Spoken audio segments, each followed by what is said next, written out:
recognizes the gentleman from California.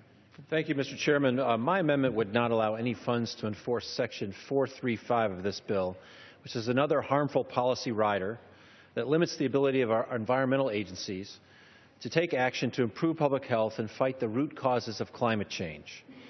This section blocks the EPA's ongoing effort to regulate hydrofluorocarbons, or HFCs, which is the wrong approach.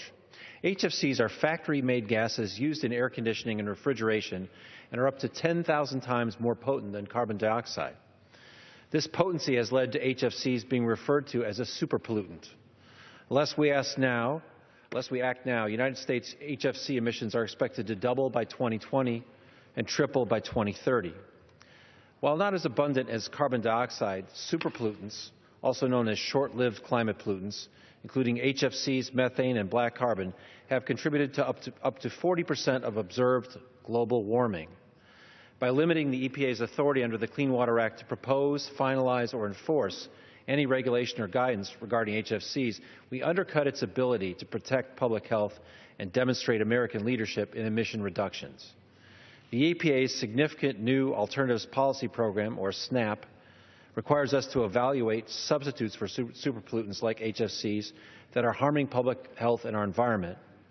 And through SNAP, we can ensure a more smooth transition to safer alternatives for our country's industrial sector.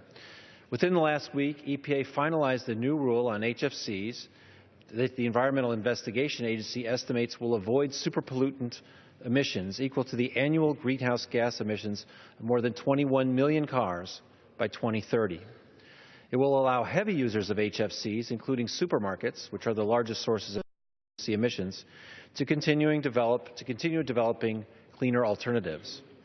And as we continue international negotiations to phase out HFCs, the United States should be a leader in reducing the use of HFCs and other superpollutants. The standards set by EPA will drive U.S. and international innovation and market development of low-emission and energy-efficient refrigeration, air conditioning, foam-blowing agents, and aerosol technologies. These innovations will actually get at one of the root causes of climate change before we're forced to react to increasingly extreme weather and sea level rise. American industry has already begun creating alternatives that both have lower emissions profile and are more energy efficient than current HFCs. And last September, we saw major companies including Coca-Cola, Carrier, DuPont, Honeywell, PepsiCo, and other industry leaders commit to voluntarily reducing harmful HFCs emissions. My amendment simply bars funding to enforce Section 435 of this bill so we can instead continue with existing rules and move our country's global leadership in finding innovative solutions to reducing emissions forward. We should not be handcuffing the important work being done at EPA to reduce superpollutants. I ask my colleagues to support the amendment, and I reserve my time. Gentleman reserves. What purpose?